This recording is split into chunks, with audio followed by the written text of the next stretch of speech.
One of the greatest mysteries of the Hebrew Bible involves the Ark of the Covenant, the vessel of the stone tablets on which God inscribed the Ten Commandments, imbued with incredible destructive powers. The Bible makes frequent and detailed reference to the extraordinary power of the Ark, but the object inexplicably vanishes from historical record sometime in the 6th or 7th century BCE. Many questions remain, but insights from new scholarship and a few ancient traditions expose the remarkable story of this mysterious ancient object. The word ark, as it originally appeared in Hebrew, means a kind of container or a simple boat, and the covenant refers to the agreement Moses made with God to have the Hebrews become his chosen people. The Ark of the Covenant was built to house the Ten Commandments as they were inscribed on 2 stone tablets. The earliest reference to the Ark occurs in Exodus 25 verse 10, when God commands Moses to build him a sanctuary so that he can dwell amongst the Hebrews. The Ark was constructed by divine specifications at 1.2 meters long and 76 centimeters tall and 76 centimeters wide. It was made of acacia wood, a tree associated with the tree of life in mystical traditions, and covered in gold inside and out. The lid was a solid gold slab called the mercy seat, with 2 cherubim angels on top with wings outstretched towards each other. This feature was meant to emulate the 2 cherubim that were standing on opposite sides of God when Moses encountered him on Mount Sinai. God told Moses that he'd speak to him from between these cherubim, and the Bible often describes God appearing here as a vaporous cloud. When God gave Moses the 10 Commandments, he ordered him to place the stone tablets they were written on inside the ark. God also commanded him to place inside of it a pot of manna and the staff of Moses' brother, Aaron, and to consecrate the sacred vessel with the oil of holy ointment. The ark was to serve as a mobile sanctuary for the commandments of God, and for the Spirit of God himself during the Hebrews' 40-year exile in search of the promised land of Israel. The ark was to be carried by the priests of the Levite tribe, the tribe of Moses, on gold-coated acacia wood poles slid through gold rings on its sides, and was to be handled according to specific instructions from God. When not traveling, the ark was placed in a portable fenced-in tent called the tabernacle. The ark was almost never opened in all its history, and it was kept under a veil of badger skins and a blue cloth, shielding onlookers from its supernatural radiance. The ark glowed brilliantly at all times, and was frequently accompanied by clouds, thought to be the vaporous presence of God. During their period of exile, the Hebrew tribes used the ark to incredible effect, both as a weapon against hostile forces and as a tool for manipulating the environment. It was brought into battle in their wars against the Amorites, the Midianites, and the Philistines. In Joshua 3, the river Jordan dried up under the feet of the priest carrying the ark across. Later, the Hebrews marched the ark around the city of Jericho once a day for 7 days, allegedly causing the stone walls to come crashing down when the priests sounded their horns. The ark was also consulted as a divining tool before several important battles. At the same time, however, the ark was extremely dangerous, and inflicted suffering and death upon those who approached it without great care. Nadav and Avihu, the sons of the priest Aaron, brought a foreign flame in a metal incense burner to offer a sacrifice in the tabernacle, and were engulfed by a burst of flame emanating from the Lord and killed. King Uzziah was struck with leprosy when he too brought a foreign flame in a metal burner before the ark. When Uzzah tried to steady the ark while it was being transported by ox cart, he was immediately struck dead. Jewish exegetical traditions tell of several instances in which the ark would levitate over its carriers, or pick them up and throw them to the ground. After a crushing military defeat at Ebenezer described in the book of Samuel, the Hebrews lost the ark to the Philistines, who kept it for 7 months within their borders. In all 3 cities it visited, its arrival coincided with great afflictions on the people.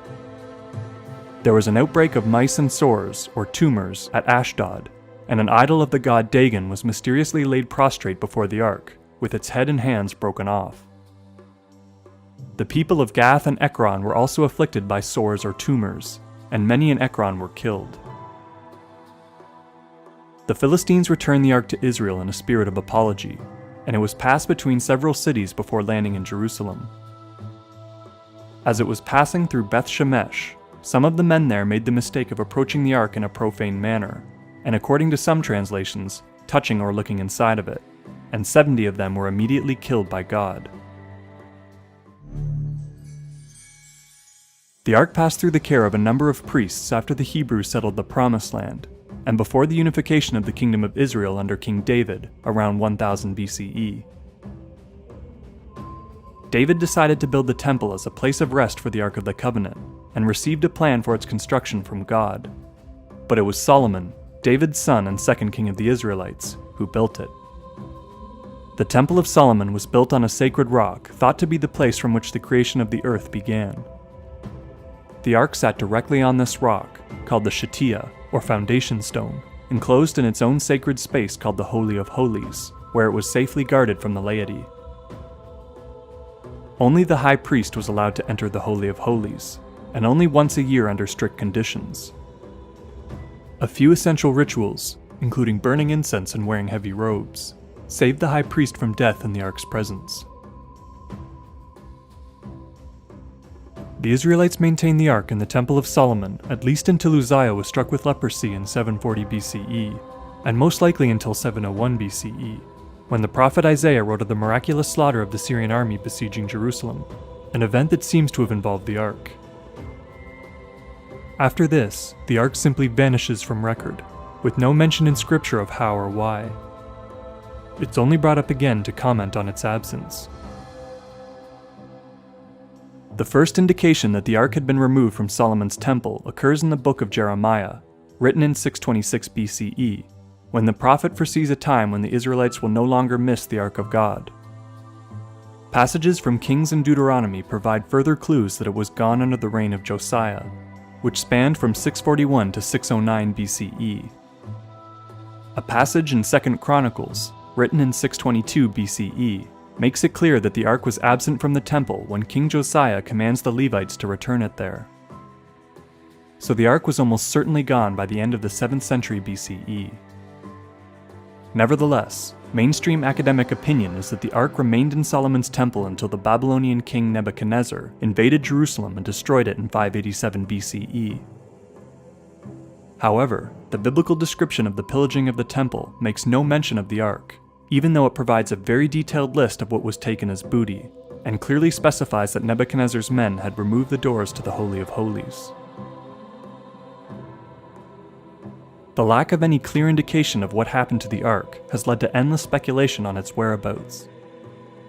Some Jewish traditions suggest that Josiah, or some other late Temple-era king, hid the ark under the wooden storehouse on the Temple Mount, or in a cave that Solomon set aside near the Dead Sea. Archaeologist Lean Rittmeyer has found a cutout piece of rock measuring the dimensions of the Ark on the Shatia, now contained within the Muslim Dome of the Rock, and suggests that the Ark was hidden under this cutout before the Babylonian invasion.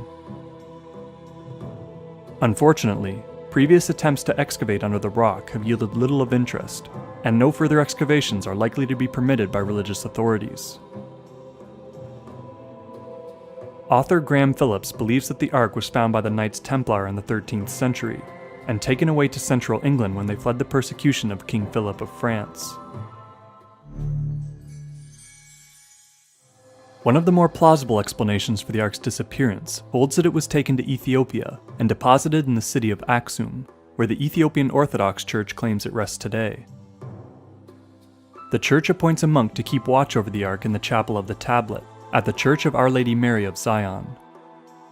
These monks tend to die within a few years of their appointment, and frequently develop cataracts on their eyes which they attribute to the power of the Ark.